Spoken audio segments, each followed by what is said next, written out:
বাড়িতে আসলাম, বাড়ির থেকে এসে রাত আমাদের যখন খবর দিল যে আমার বাবা অ্যাক্সিডেন্ট করছে করেছিল, শুনে সেটা আমি গেছি তাড়াতাড়ি, গিয়ে এসে কোন দিকে যাবো ঘুরতে ঘুরতে গিয়ে এসে খবর পেলাম যে ওইদিকে অ্যাক্সিডেন্ট করছে।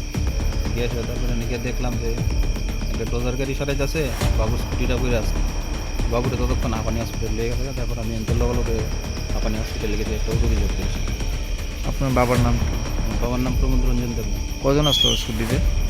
এটা আমি ঠিক কিচ্ছু করতে পারি না, কয়জন আসলো কি আসো ভীষণ, দুইজন আসলো না বাবা একলা আসতো, এটাও করতে পারি না। কোন জায়গা থেকে আইতে আসতো? বাবা সোনালী সঙ্গের থেকে আইতে আসতো, মানে বাড়ি থেকে যেতে আসতো? বাড়ি সোনালী সঙ্গের থেকে বাড়িতে মলনগর যাইতে আসতো। মানে কি কারণ? অ্যাক্সিডেন্ট তো বাবু তো সবসময় সাবধানতার স্কুটি চালায়। বাড়িতে গেল স্কুটিটা মাথার ভিতরে, বনকুমারী বাজারে গেল, আধা কিলোমিটার রাস্তা দেয় বাবু স্কুটি ছাড়া বাড়িতে পারে না। স্কুটির ভিতরে বাবু সবসময় সাবধানতাভাবে চালা স্কুটি।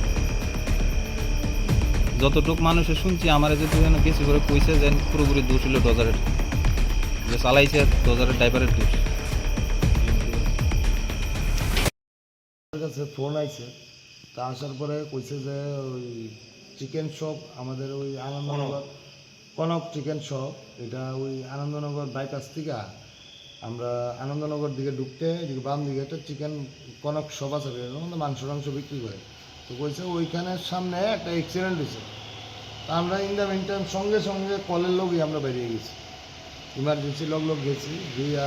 তো অ্যাক্সিডেন্ট কইছে দিয়া, সেটা থেকে পরিস্থিতি অন্যরকম পরিস্থিতি, মানে জনবহুল মানুষ প্রচণ্ড, ডজার এক সাইডে আর অপোজিট সাইডে দুইজন পড়ে রয়েছে রাস্তার সাইডে।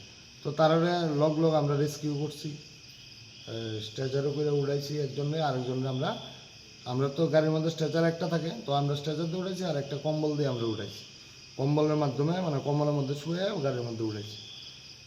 তো তারপরে তো আমরা ওইখানে আপনার হাঁপানিয়া টিএমসি হসপিটালে নিয়ে গেছি করে।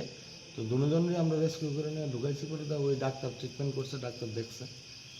তো ডাক্তার দেখছে, তো একজন ইমার্জেন্সিতে আসলো, আরেকজন ডাক্তার দেখে ইসিজি করছে, এটা যেটা আমার সামনে একজন জীবিত আসলো, আর ওই ডাক্তার দেখা ইসিজি দেখে গেছে অনুভূত হয় নাই, অতটুকুই আমরা জানি।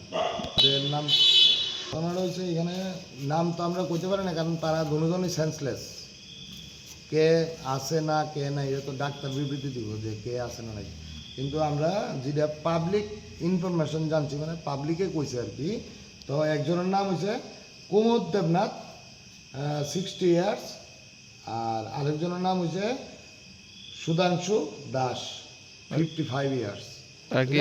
পাবলিক থেকে আমরা জানছি, কারণ তারা তো কথা কইতে পারতেছে না।